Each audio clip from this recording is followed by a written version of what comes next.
Hello and welcome to the BSI Education Podcast with me, Matthew Childs. And me, Alan Sellers. Hello, Alan. How are you? I'm good, thanks. And how are you, Matthew? I'm very well, thank you. Now, in these podcasts, our aim is to bring you the stories behind standards and standardisation. In this episode, we focus on the relationship between BSI and its stakeholders. For more than 100 years, BSI has been shaping standards to help improve the quality and safety of products, services and systems. It's published over 40,000 standards and publishes around 3,000 standards every year, underpinned by a collaborative approach, engaging with close to 13,000 stakeholders to develop standards that reflect good practice. For this episode, our guests are both from BSI. David Bell is Director of Standards Policy, leading the policy aspects of BSI as the national standards body, and setting the strategic direction for its engagement with key stakeholders, including UK government and industry, consumers, and public interest organisations. He also oversees the BSI's UK input to the policies and strategies of the European and international standards bodies. David is joined by Stephanie Eynon. Stephanie is Standards Makers Engagement and Inclusion Manager at BSI, responsible for the development and implementation of BSI strategies and policies for equality, diversity and inclusion in standards making, as well as other areas of standards makers engagement and experience. David and Stephanie describe the role of stakeholder engagement for standards development, how it happens and why it matters. We really enjoyed our conversation with David and Stephanie, and we hope you do too.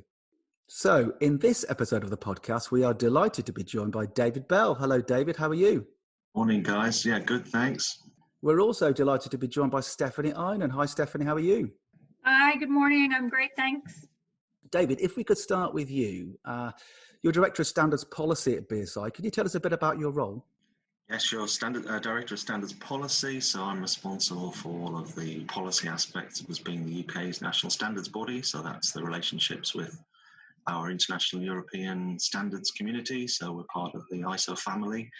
Also the relations with other standards bodies around the world, in the UK with the UK government, and with our key stakeholders such as business community, and, consumers and educators and others. Excellent. And Stephanie, you're Standards Makers Engagement and Inclusion Manager. Can you tell us a bit about that? Yes, absolutely.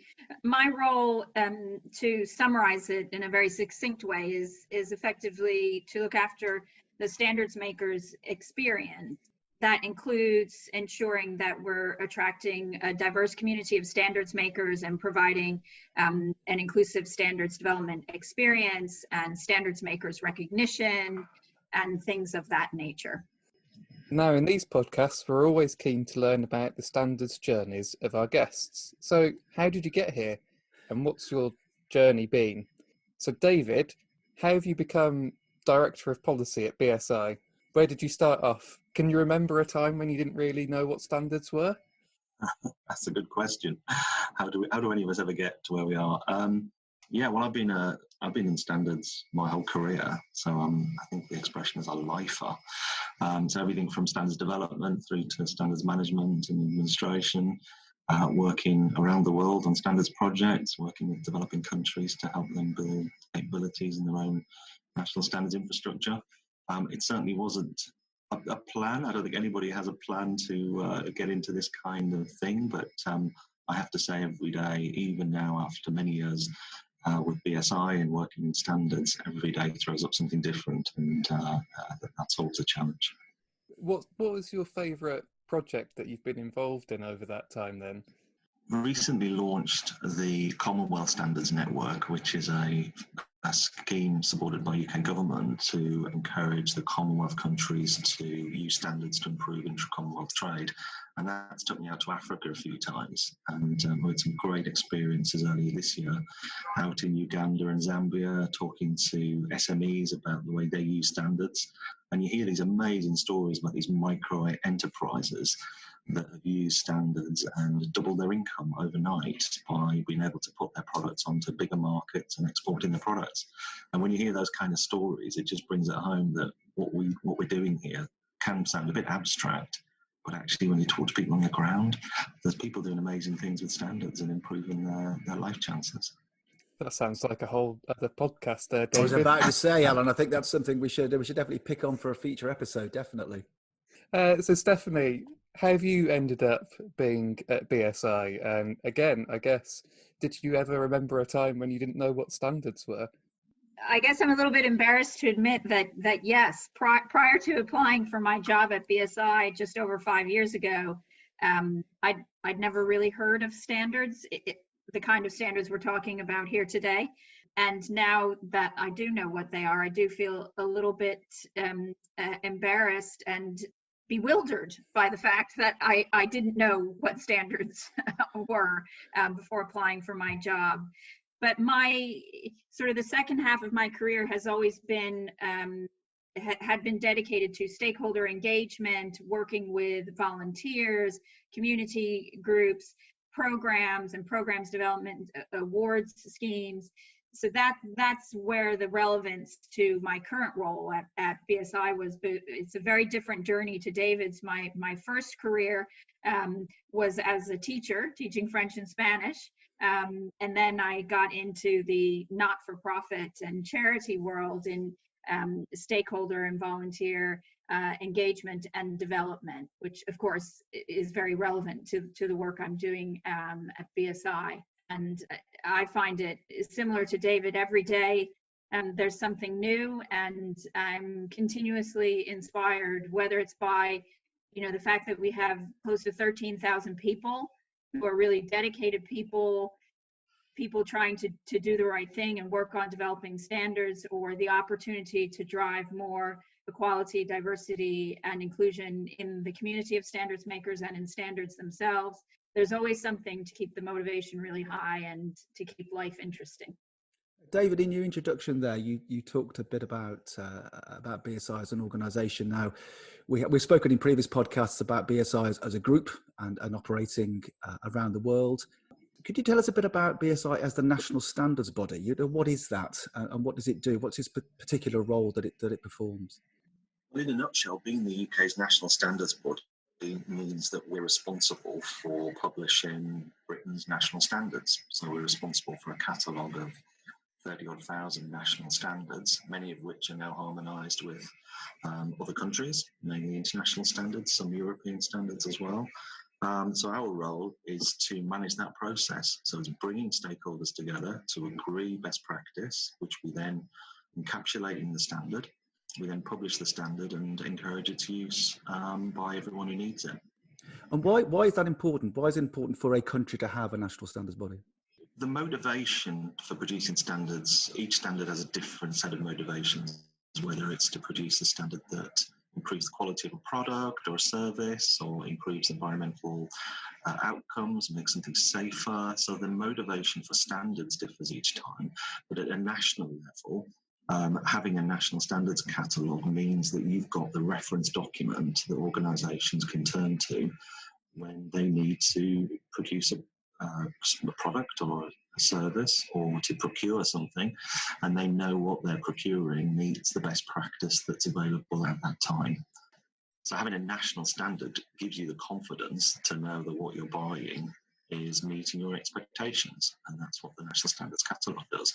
And having a national standards body in the context of the international world means that we put forward a consensus of a UK view, which then goes forward, and from that we build a global consensus. So we call it the two levels of consensus. We get the UK position agreed, so we bring all our stakeholders together to do that, and then we agree consensus of all countries. And I think that last bit is one of the really important parts from my perspective, is that having the national standards body is what enables stakeholders at national level to then be able to have that influence over international standards, given the prevalence of international standards, with most of the catalog being international standards that we've adopted, if that's the right term. It's really important that our stakeholders have the opportunity to influence those international and indeed European standards, and the national standards body is the mechanism for doing that, because we bring together all the national stakeholders who then can put forward that point of view beyond the national level. Just before we come to BSI's particular stakeholders, I'm just keen to explore about the sort of broad history, David. BSI is incorporated under Royal Charter, and I presume that means it's independent of government. Yeah, we work privately. We're a private organisation. Clearly, there is a close link to public policy, and we have a memorandum of understanding with government. But often when we explain BSI and BSI's role, it's worth just remembering the reasons that the organisation was established in the first place. We're the first national standards body of its kind, although standards you could trace back to ancient China 5,000 years ago. Best practice has been codified. But in terms of a national standards body, we were the first to be given that remit. And the initial motivation for the organisation to be created was engineers seeing a problem in the market that no single organisation could fix. And it was only by coming together that they could improve the efficiency and the quality of a particular industry. And it was the steel industry with particular requirements for tramways and the rails for tramways. And the discussion there centred on the fact that there was a lot of variation in the system. The cost of stocking lots of different types of steel was prohibitively expensive. Everything was done bespoke, and it just added cost and meant that the economies of scale that the steel industry could get from producing standardized steel sections wasn't available. So the industry came together, the experts came together and defined what the best practice should be.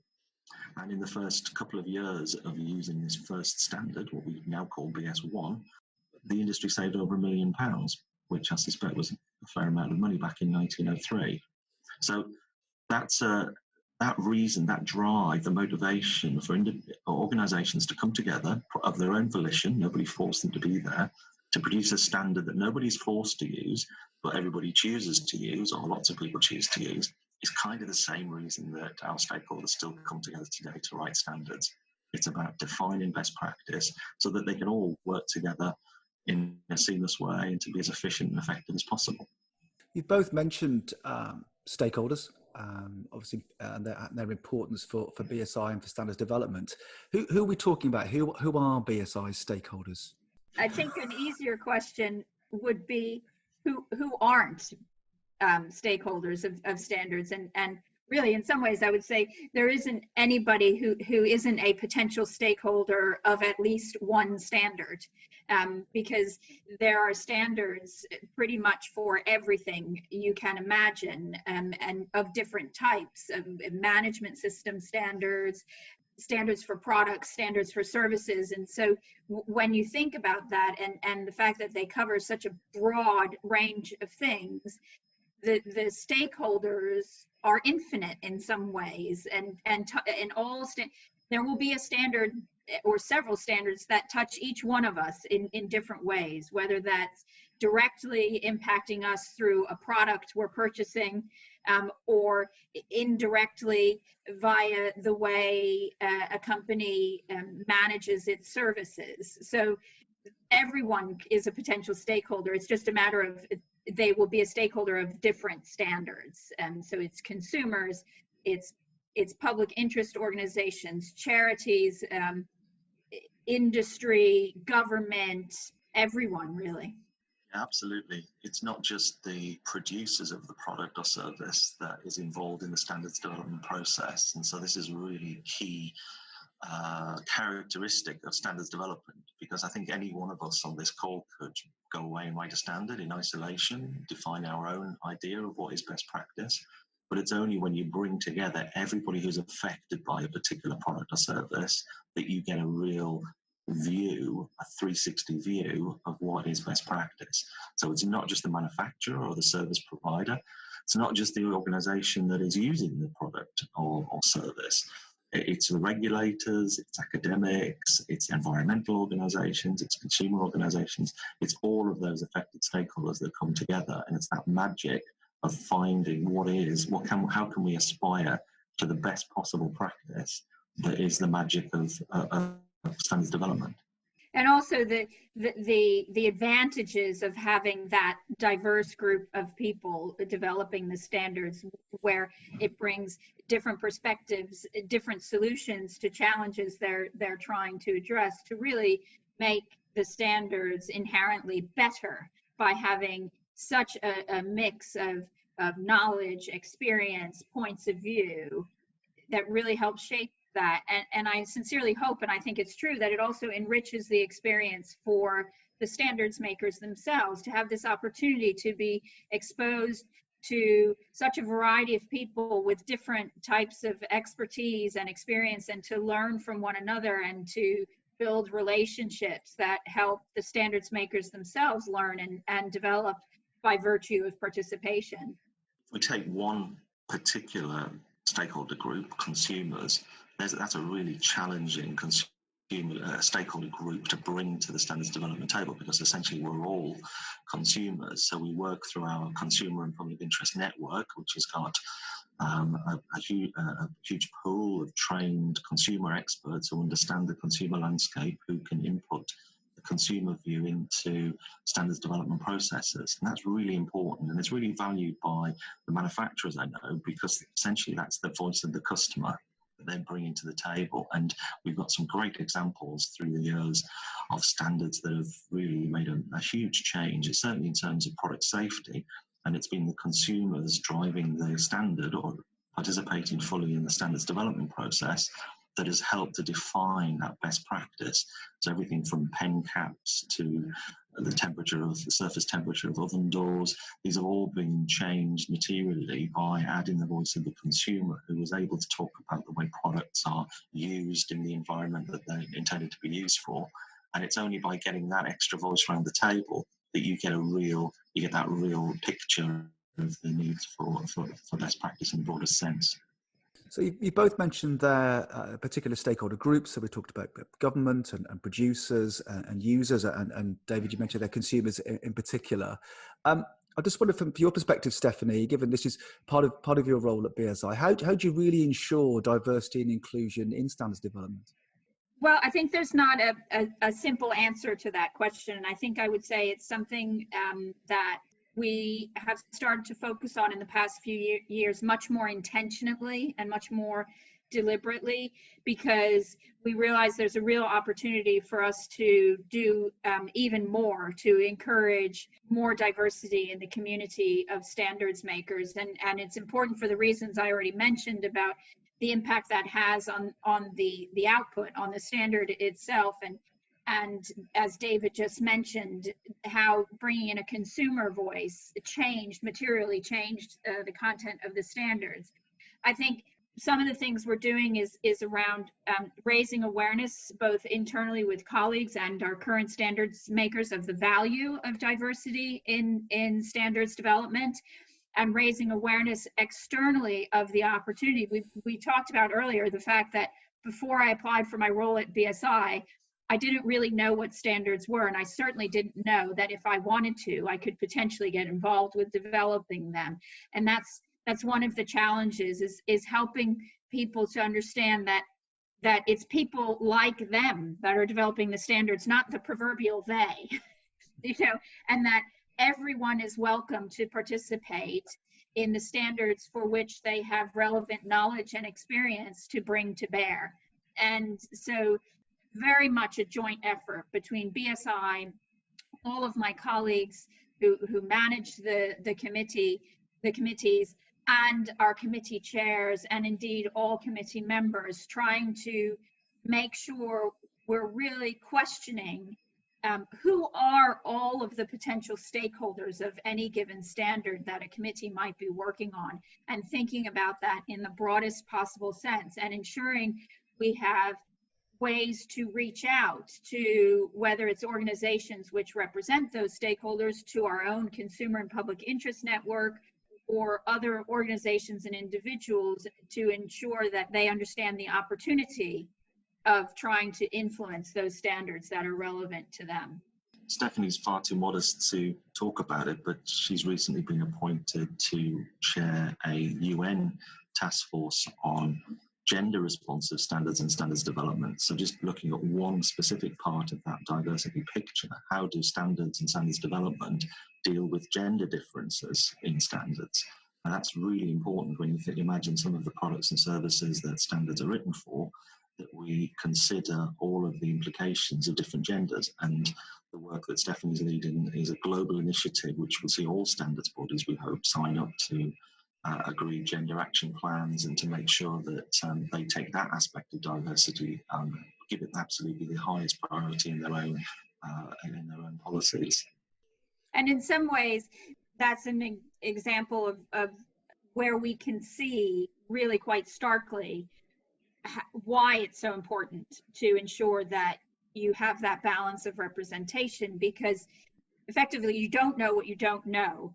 And if you have a group of people around the table with very similar or homogenous experiences and points of view, it's not from any malice or anything else. It just, they wouldn't have the experience to be able to understand that what they're doing might impact someone different from them differently. And so it is hugely important. And that's one of the things that inspires me. If you consider the number of standards and the opportunity of ensuring that all of those standards are inclusive, the impact that can have outside in the real world, whether it's through products or services and how they're being delivered. I think it's really exciting. And I know that many of our standards makers in our community find it equally important and exciting to really deliberately and intentionally think about that in the standards development process. Stephanie, you mentioned there the real world, and we've been talking about national standards bodies, standards development processes, stakeholders, being around the table. I wondered if you could paint a picture, either of you, of what somebody from the street might see when standards development is in action. What does it look like? Well, I like the use of the word action, because it can be seen as a bit of a dusty activity, lots of work in committees and lots of commenting on documents. I have seen standards committees that have really been a sort of crucible of all of the hugely important issues of today, you know, from environmental and climate change challenges to product safety and diversity and gender issues. And these debates that are taking place in standards committees are really quite lively and are so fundamentally important that they're a place that you want to be as part of your journey. David, you mentioned there the debate and people putting forward their case, almost, so to speak, their story, their point of view.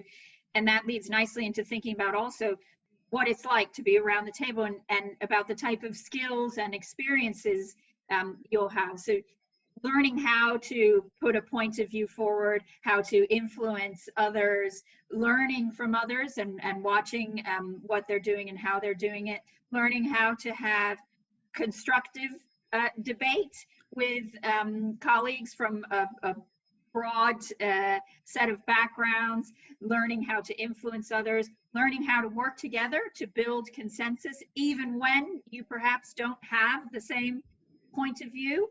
These are all great things that happen through participating in standards development. Sure, there is reviewing of documents and things like that are less exciting, but what role doesn't have parts that are somewhat less exciting and those that are exciting? That's just life. It almost sounds like BSI provides the tables and the chairs and the meeting room, supplies some tea and coffee, puts some people in the room, lights the blue touch paper, shuts the door and stands back. That's a good way of putting it. I mean, our job is to, we sometimes describe ourselves as the kind of groundsman.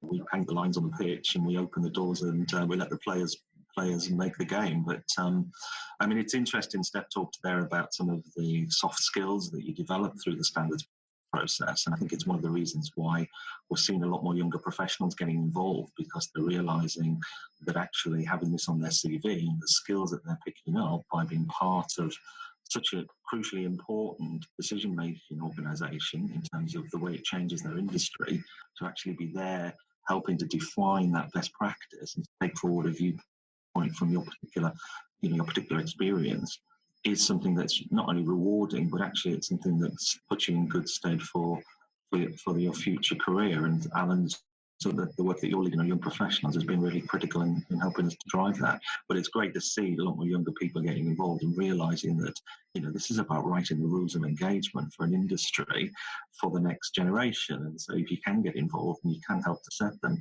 you're playing a really important role. And I love the way you describe BSI's role, Alan, but I think in some ways we shouldn't be too modest about BSI and the important role our colleagues play in the standards development process either, where we also ensure that colleagues ensure that standards makers are also playing by the rules, and that they're observing best practice in standards development and in how we manage relationships with one another and conduct one another in these meetings. And I think that's quite important.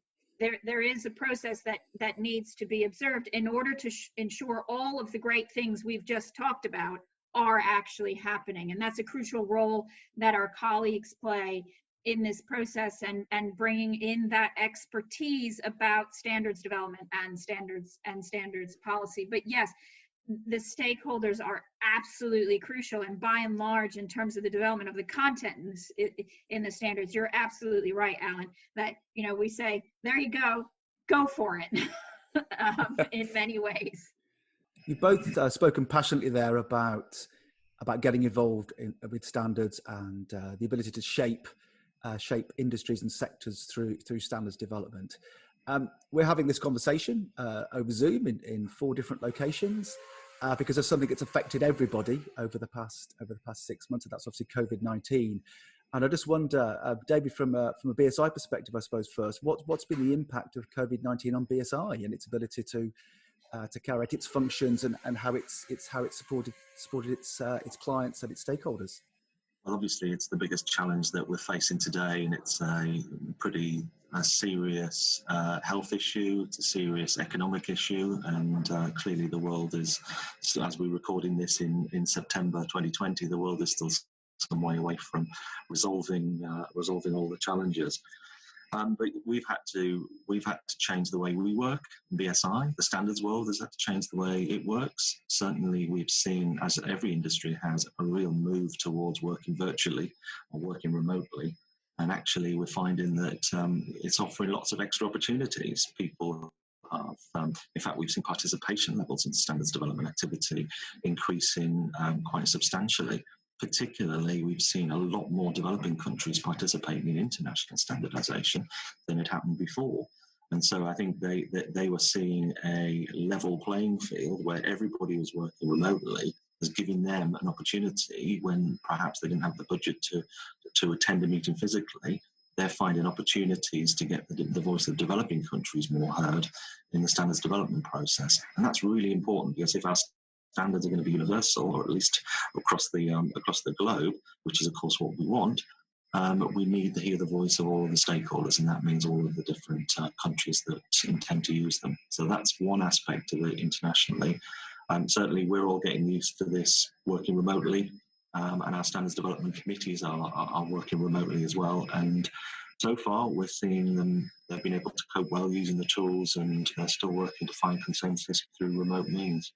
So if I can just come in there as well, I think it has been really interesting to see how this forced move effectively to 100% virtual standards development has changed and influenced participation in standards development also at national level. I think it's a somewhat mixed picture, but I think generally it has facilitated more people participating in meetings than perhaps normally would, or perhaps different people who wouldn't normally have the time to go to a physical meeting have been able to engage, and the meetings have been, of course, adjusted. They're perhaps shorter, slightly more focused, so perhaps that impacts people's feelings of we really accomplished something today.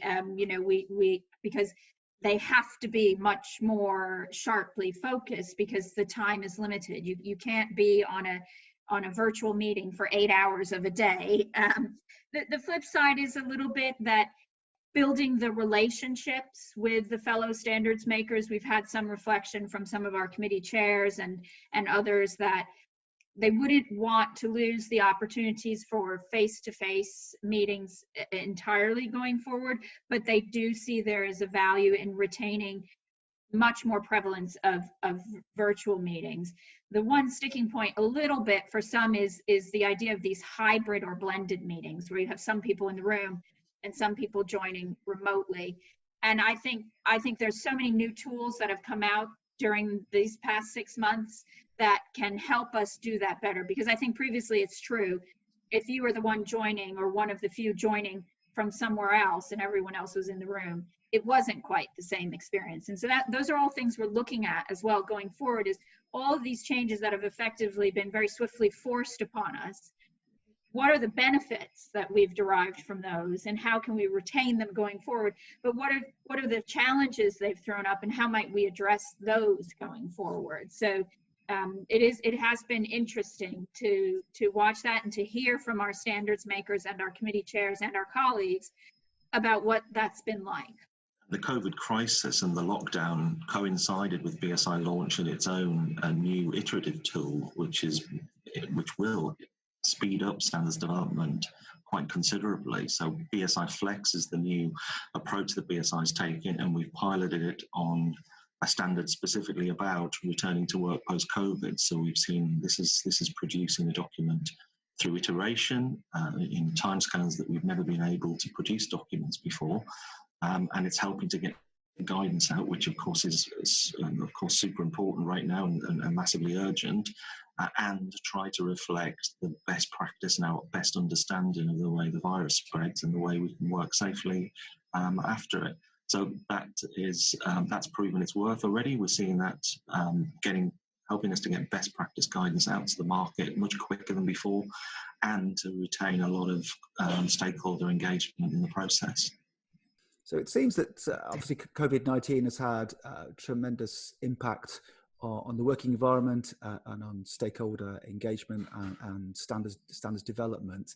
But also it sounds, David, as if it's bringing other opportunities. And I think, Alan, a future podcast on the future of standards and BSI Flex in particular, I think would be something we should definitely look at. It is interesting that actually all this we've been discussing about the impacts of the pandemic has actually also influenced our committee member recognition, one of our most important schemes, which is the BSI Standards Awards, which actually recognizes standards users as well as standards makers, because we've seen that we needed to rethink the awards for this year. So we have a special 2020 edition of the BSI Standards Awards because we saw so much activity, as David just mentioned, the project for safe working guidelines and the contribution standards makers made to that, which was extraordinary in the sense that it had never been done before, and it happened so swiftly. And it was in order to directly support the UK's response to the pandemic. So what we've done for this year, we've changed the awards to recognize those standards makers or contributors to standards and standards guidance documents who really did something out of the ordinary and above and beyond, specifically to support the UK's response to the pandemic. And likewise, standards users who perhaps an organization that had never used standards before used a standard to develop a piece of a face covering or a piece of protective equipment for the first time ever, and did so in accordance with the standard. It's really extraordinary stories, and that's what we're hoping to recognize this year through our standards awards. And I can't wait to read about the nominations. They're always inspiring stories, the nominees for our standards awards, but I think this year really will be truly special. So you mentioned the BSI Standards Awards, and that's part of the BSI National Conferences. Why do you hold them, and what are they for?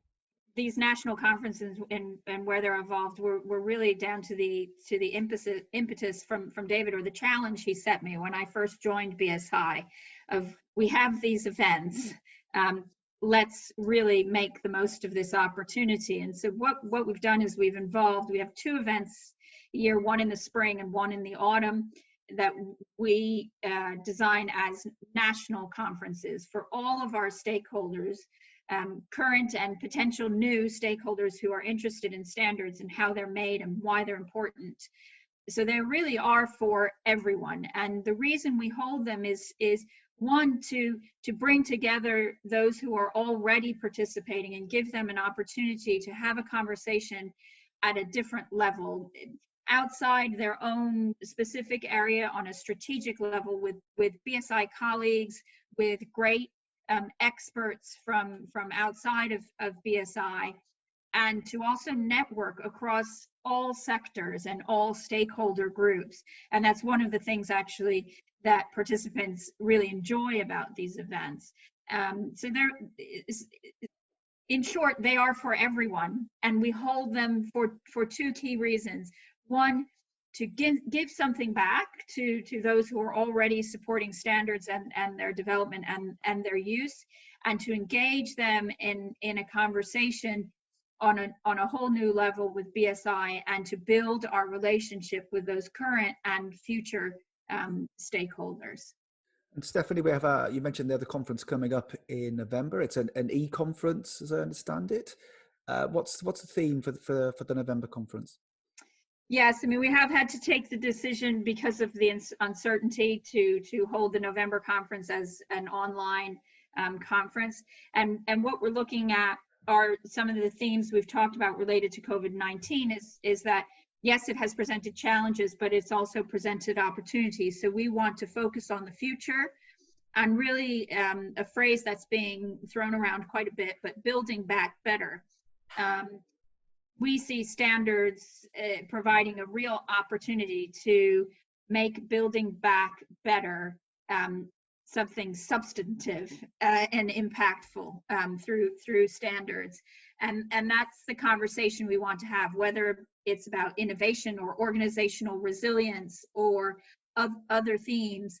And that's where we want to focus. And of course, we will have our core, what we like to refer to as World of Standards track of sessions as well, where we're able to explore things like, for example, BSI Flex, or other areas of standards, major changes in standards development.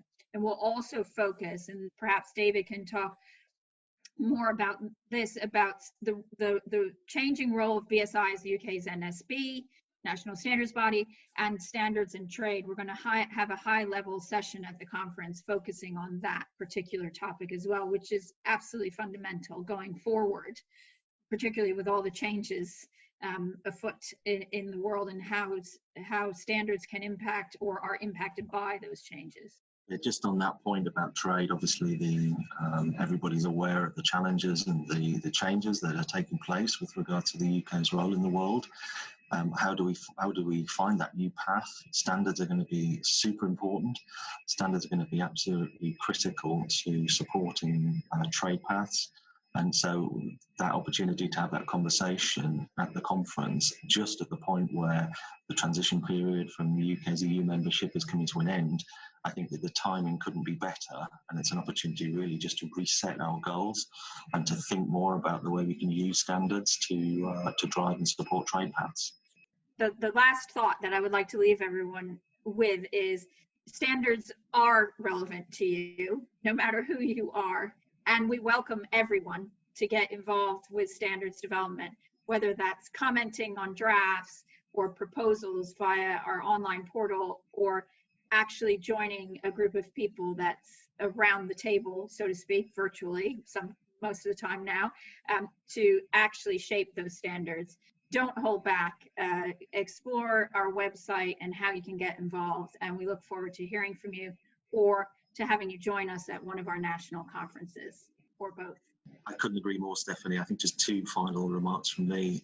if we're going to fully realise the potential of standards to really change the world, the impact of those standards depends on the breadth of stakeholder participation and the quality of the inputs that we get. So it's really fundamentally important that we get those participation levels right if we want to produce the world-leading standards. And as you said, Stephanie, the UK is going to build that better, and if so, we will really need to reach for tools like standards to drive the use of best practice. We haven't got time to waste guessing what best practice is. Standards, I think, will be fundamental to that rebuild. You've been listening to an episode of the BSI Education Podcast. For more information on BSI Education, visit bsigroup.com/education. This link and others can also be found in the episode notes. Do please rate and review us wherever you get your podcasts, and share us on social media using the hashtag BSIEdPod. And if you have any questions, suggestions, or ideas for future podcasts, then do please get in touch at education@bsigroup.com. We welcome your feedback. All that remains is for me to say thank you, David. Thanks, Matthew. Thanks, Alan. Thank you, Stephanie. Thank you, Matthew. Thanks, Alan. Thank you, Alan. Thank you, guys. And of course, to thank you for listening. We hope you can join us for the BSI Standards e-conference and awards in November. Why not go online and register now?